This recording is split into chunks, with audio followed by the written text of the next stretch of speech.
Today I want to share with you some of the, this is just a very casual session. And as I'm putting out my notes, right, I think it's very relevant for anyone who is especially in the education line, the coaching line, the training line, anything to do with like education, edutainment. This is really for you, okay? So one of the first few things that I wanted to share with you is this thing known as the 5C. Now this 5C was kind of structured for me by Marvin So. And I just thought that this 5C is really crucial if you want to build any business, especially if you're planning to build an educational business. And the reason is this, right? Without this 5C, it's very hard to not only position yourself as a market leader or what we call category king or queen, but not only that, right? Is that with this 5C, you are able to build a community, and you're able to build conversations, and in the end, eventually to have conversion. Okay, so in old way, it's only the 3Cs, right? Where we have to do like a website, and then we have to send people to the website, we have to convert them, and then we have to close them. And that was usually how marketing was done way back in, let's say, 2016, 2017. But in the year 2025, this year and onwards, and we see how markets work and stuff like that, right? Things have changed, right? And over the last couple of months, community building has been the next big thing, And, we talk about things like having a community, having a real conversation, being authentic, and really just understanding the person you're talking to. Like, can you be present, right? Are you actually listening, actively listening to what they're saying, what they actually mean?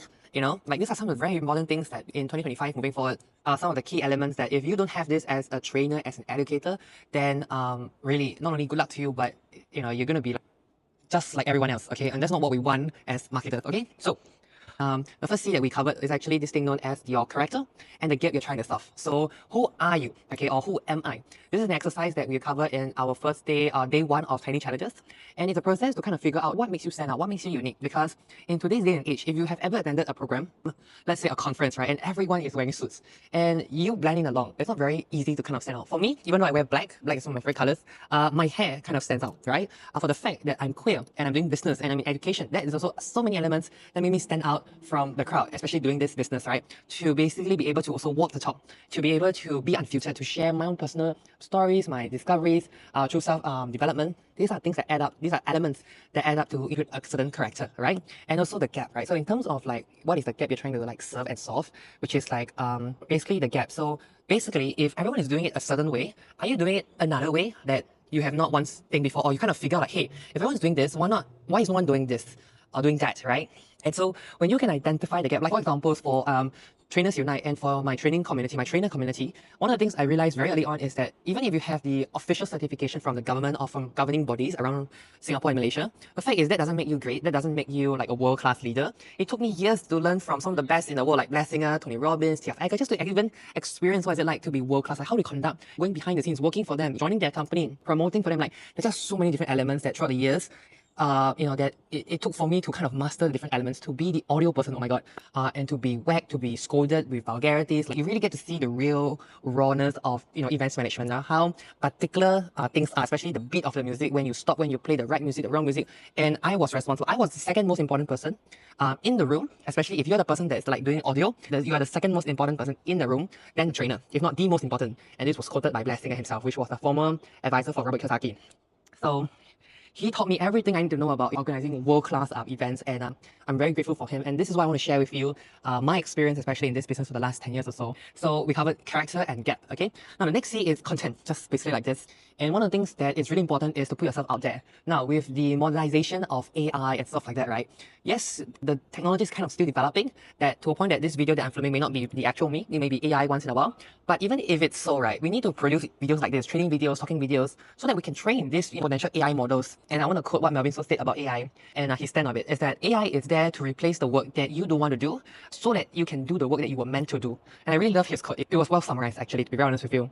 Okay, so with content, right, you not only get to create touch point for people to kind of get to know who you are, rather than going for webinars, attending a weekend of events like 2 days, 3 days, or a few hours. People get to see you, people get to know you, people get to understand your thought process, and that is something that AI can be taught to do, but you have to train it over a long period of time. So as of now, doing long form videos, short form videos, and especially videos, whether it's AI driven, AI developed or not, and also the thought process, especially whether if it's like generated using AI like videos, the fact that you can kind of like deliver the information that is like thought process based, I think that is quite valuable in today's market. Okay, and most importantly is community. So the third C is community. And what I mean by community, now a lot of times this is something that was taught to me by Alex Monzi, and he said this, right, in this whole day and age, right, from the beginning of my digital marketing journey, we were taught to collect leads because leads are king, right? Email, phone, name, whatever, right? But in this modern age, like in this 2024, 2025 season, Alex Hormozi said this thing, is that we do not want to engage leads. We don't want to get leads anymore. We want to know what's the engaged lead number.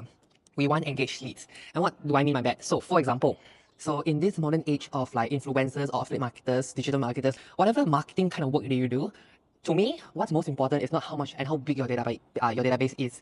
I really don't care that you have 50,000, 100K, 1,000. Yeah, it's really important and it's a nice leverage to have. But the number that I'm truly interested in is that out of this, let's say 100,000 people, how many people would actually respond and engage with you on a human-to-human level? Do we even have the capacity to do it one-on-one with every single one? Do we have a team to kind of nurture that database, right? So for me, when I build my community of Trainers Unite or Game Dates, where I'm able to build like close to 100 members in like 30 days with zero ad spend and stuff, I spend the time to really meet every single one for about 20 to 30 minutes, and some of the rare few meetings kind of spill off to like real partnerships, real collaboration, and that's where the money really lies in. But also at the same time, I not only get to filter people, I not only get to pre-qualify certain people, but I also collect a lot of data and a lot of insight as to what I think the market needs or wants has been debunked by having a conversation with real people.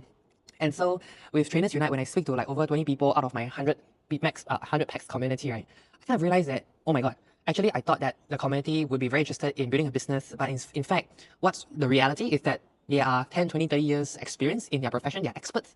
But the thing is that they just love to teach, they know how to teach, but not many know how to run a teaching or training school, a business, like a business out of this whole thing. And so with this community now, I'm able to then design programs, design opportunities, design, or close the gap, right? As the first thing we talk, close the gap for these people to kind of join us, right? Which leads me to the next C, which is conversion. So once I'm able to identify all these different gaps and survey and know what are the things that people need and want, I'm able to design an offer to kind of convert them into the funnel or into the system. And one of the things that Melvin so kind of helped me in terms of like breaking through my mindset is that people don't want to buy from me. One of the things I'm really, really afraid about is selling a program. And for the longest period of time, I'm supposed to sell. I need to be the greatest salesperson. And he talks about this concept as the seller and buyer mentality, that you have to be a great buyer in order to be a great seller.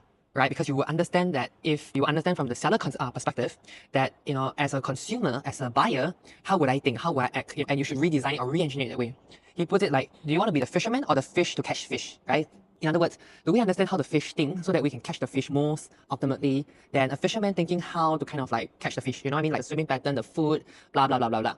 Similarly, as a marketer, we like to think about all the different strategies, but are we actually putting ourselves in the shoes of our buyers, our consumers, that, hey, this is actually what I buy, these are the values I appreciate, therefore I buy, right? He kind of went on to kind of dive so much deeper into the point where he said, a lot of times, we used to have the funnel, like the lead magnet, then go to the funnel and then you buy, right? And then usually because people don't have a lot of time with you, you have to kind of sell like a lead magnet, like a low ticket offer. And then from the low ticket offer, you have to nurture to upsell certain things to get more time with you.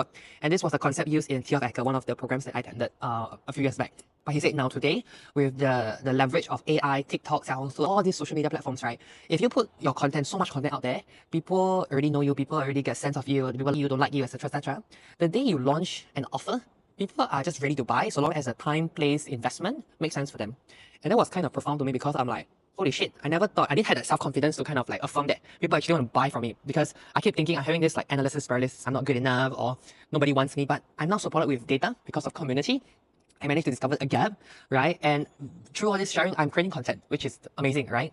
So with that said, right, after learning that, after having this like aha moment for me, I'm like, okay, so basically right now, so long as I make sure that my foundations are right, if I know that I'm doing my content right, I'm giving value to my community, I'm on the ground doing the work and stuff like that, I would know that conversion will never be an issue. In fact, it should be the opposite, that when an offer is presented, people will be like, just sign me up, or do you have another date, or like, how much is it? Okay, take my card, where's the checkout link? Like, that should be the abundant mindset, or that is the abundant mindset that I've been like missing out for the longest period of time. And then last but not least, the last C is climb. So a lot of people, and I came across this video on Instagram, and a lot of people don't know the difference between customer and client. Okay, and I thought this is a very interesting definition for you, which is a customer as someone who goes into like a Nike or shoe shop and be like, hey, I want to buy this shoe, this size, this brand, how much is it?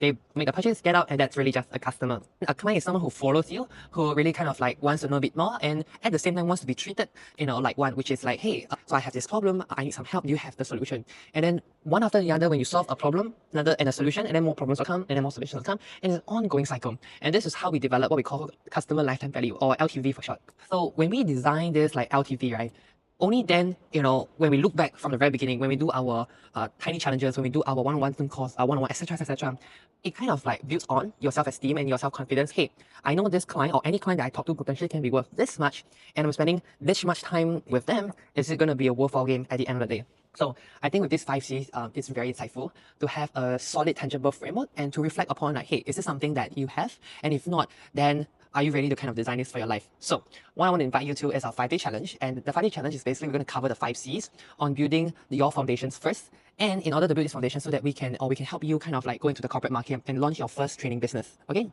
so links and details are in the description or in the comments wherever you're watching this video. It'll be somewhere around, so just take note of it. And so that's it for this 5C framework that I think is so valuable that I'm going to share this with more people. And if you find this valuable, also please do me a favor, take a screenshot, take a picture of you watching this video, tag me at The Abundant Riley. And I'm everywhere on Instagram, on LinkedIn, on Facebook with the same username. And just share some of your wins. What are some of your biggest takeaway? I really can't wait for you to start on the 5 days challenge because we're going to dive deep into every single one of them.